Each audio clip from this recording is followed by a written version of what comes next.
Hello students, welcome to 9th class.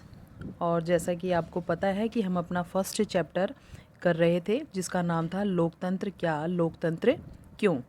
तो देखिए बच्चों, इसमें जो हमारा विषय था वो था लोकतंत्र के मुख्य लक्षण, यानी कि जो लोकतंत्र है उसकी क्या विशेषताएं हैं, लोकतंत्र की आवश्यकता क्यों पड़ती है। तो इसमें हमने 2 पॉइंट जो है अपनी लास्ट वीडियो में कवर अप कर लिए थे। निर्वाचित प्रतिनिधि, इसकी विशेषता है चुनाव, अधिकार एवं स्वतंत्रता। इसके बाद आज हम अपना 4th जो पॉइंट है वो कंटिन्यू करेंगे।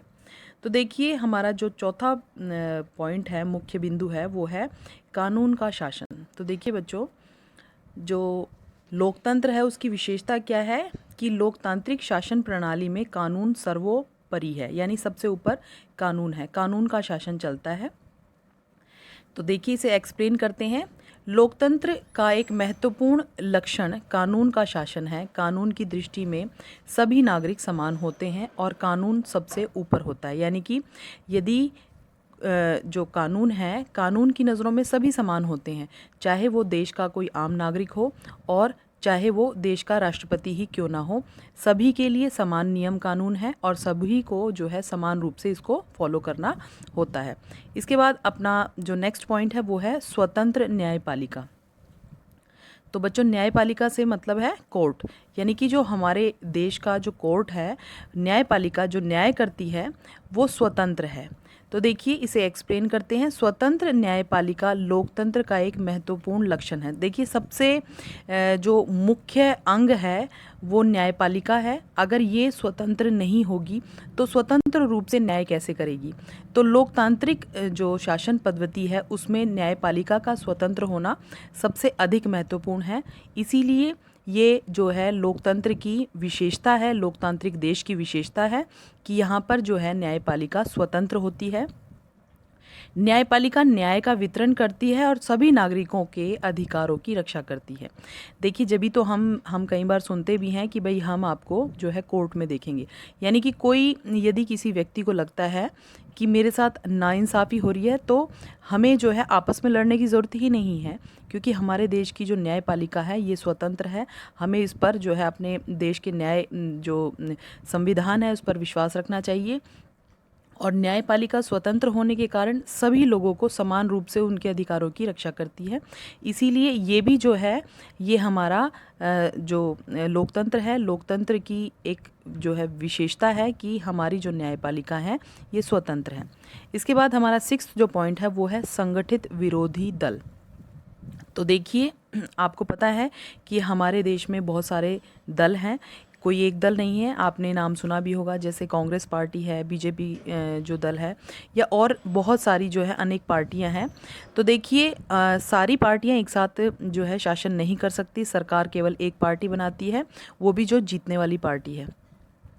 तो वो जो बाकी बची हुई सभी जो दल हैं वो सभी संगठित विरोधी दल होते हैं और इनका जो है देश में होना बहुत ज़रूरी है, क्योंकि देखिए अगर जो पार्टियां बहुत अधिक नहीं होंगी तो एक दल निरंकुश हो सकता है।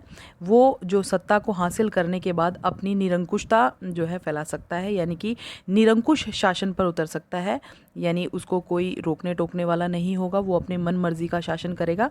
इसीलिए जो ये संगठित विरोधी दल होते हैं ये उन पर जो है निगरानी रखने के लिए या उनसे सवाल जवाब या जो भी उनके द्वारा किए गए काम हैं उनका लेखा जोखा लेने के लिए बहुत ज़रूरी होते हैं।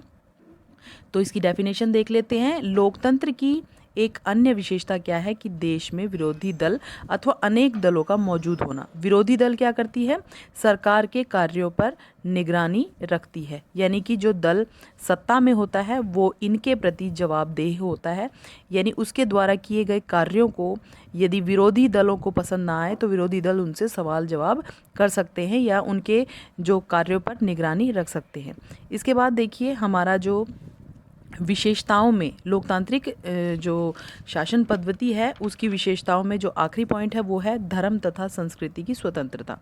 तो देखिए लोकतांत्रिक देश की यह विशेषता भी सबसे बड़ी है कि यहाँ पर जो है धर्म और संस्कृति की जो है स्वतंत्रता प्रत्येक नागरिक को प्राप्त होती है। वो कैसे कि हम अपनी इच्छा के अनुसार किसी भी धर्म को जो है अपना सकते हैं। हमारे धर्म में जो भी रीति रिवाज है हम उनको पूरी आज़ादी से जो है मना सकते हैं। तो देखिए, लोकतंत्र में सभी नागरिकों को अपनी इच्छा अनुसार किसी भी धर्म को अपनाने तथा उसका प्रचार प्रसार करने का जो है अधिकार होता है। यानी कि देश की सरकार या जो है कोई भी संविधान इस चीज़ के लिए मनाही नहीं करता, ना किसी जो है नागरिक के ऊपर किसी प्रकार का जो है दबाव होता है कि वो किसी धर्म को माने या ना माने। यानी अपनी इच्छा अनुसार वो अपने धर्म को मान सकता है, अपनी जो है परंपराओं को, अपनी जो रीति रिवाज है उनको जो है उनको फॉलो कर सकता है। क्योंकि लोकतांत्रिक देश में जो है राज्य का कोई धर्म नहीं होता, यानी कोई ऐसा राज धर्म नहीं होता, इसमें सभी धर्मों को समान समझा जाता है। तो देखिए बच्चों, ये हमारे जो हैं लोकतांत्रिक जो शासन पद्धति है या लोकतंत्र की जो विशेषताएं हैं ये हमने कर ली।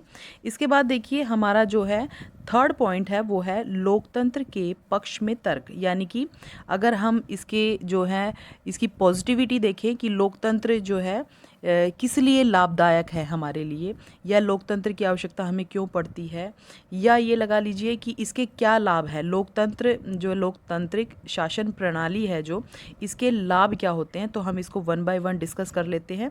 तो सबसे पहला पॉइंट देखिए, लोकतांत्रिक शासन पद्धति अन्यों से बेहतर है क्योंकि यह ज़्यादा जवाबदेही वाला स्वरूप है। देखिए, लोकतांत्रिक जो शासन पद्धति होती है ये ज़्यादा महत्वपूर्ण है अपितु किसके, जो तानाशाही या राजतंत्र होता है। राजतंत्र में क्या है, एक राजा का राज होता है और जो है मतलब वो अपनी मनमर्जी करता है। लेकिन लोकतंत्र में क्या होता है, क्योंकि लोगों का राज होता है, सभी को जो है जो सरकार होती है वो सभी के प्रति जवाबदेही होती है। यानी कि वो अपनी मनमर्जी से अकेले जो है कोई डिसीज़न नहीं ले सकती है। इसीलिए कहा जाता है कि लोकतांत्रिक शासन प्रणाली में अन्यों से जो है ये जो प्रणाली है अन्यों से बेहतर होती है और ये ज़्यादा जवाबदेही वाला होती है।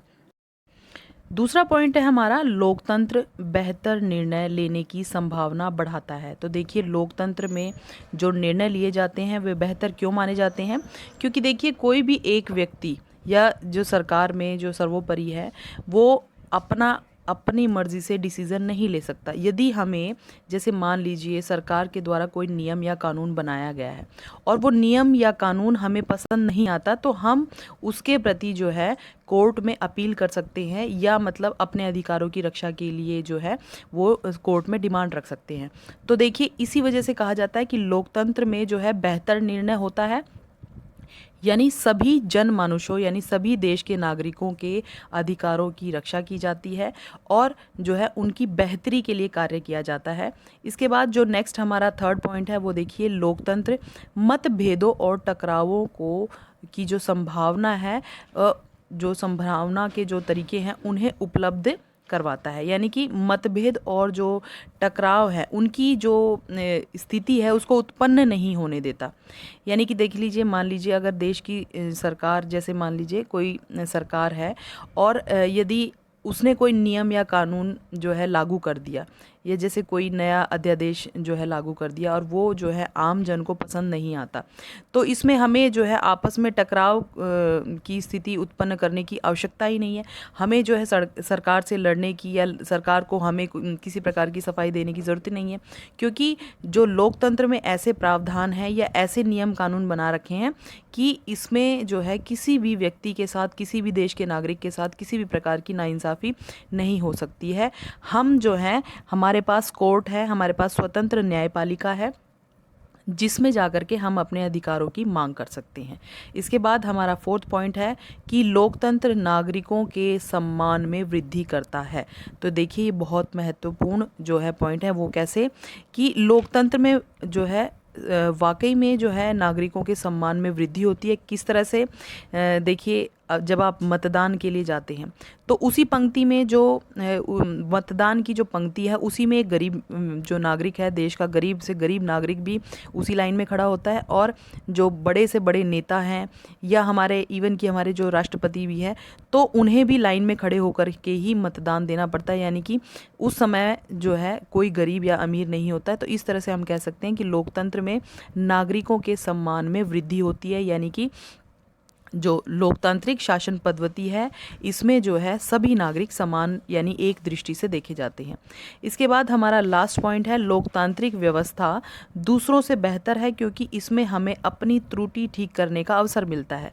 वो कैसे मिलता है कि जैसे मान लीजिए अगर हमसे गलत डिसीज़न लिया गया है, यानी कि चुनाव के दौरान यदि हम किसी दल से भ्रमित होकर के या किसी की बातों में आकर के अगर हम गलत जो है व्यक्ति को चुन लेते हैं या गलत उम्मीदवार को चुन लेते हैं, तो हमें ये नहीं है कि वो उम्मीदवार अब हमेशा के लिए सरकार बना लिया तो अब उसका शासन चल गया, या यहाँ पे कोई राजतंत्र नहीं है कि अब उसे हटाया नहीं जा सकता या उसको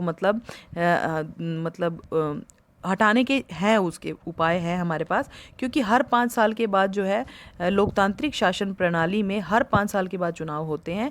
तो हम इससे जो है यदि कोई उम्मीदवार शासन में आने के बाद अगर जो जनता के प्रति जवाबदेही नहीं होता है या जनता के अधिकारों की रक्षा नहीं करता है या उनके प्रति जो उनकी सुख सुविधाओं के लिए काम नहीं करता है, बेहतर काम नहीं करके दिखाता है, तो हम अगले 5 सालों में जो है उसे वोट ना दे करके उसे हरा सकते हैं, हम किसी और को मौका दे सकते हैं। तो इस तरह से हम कह सकते हैं कि लोकतांत्रिक जो व्यवस्था है वो दूसरों से बेहतर है। तो इस तरह से देखिए हमने जो है लोकतांत्रिक जो शासन पद्धति है इसके पक्ष में तर्क दिए हैं। तो देखिए ये हमें जो है लोकतांत्रिक शासन पद्धति में इन चीज़ों का हमें लाभ होता है।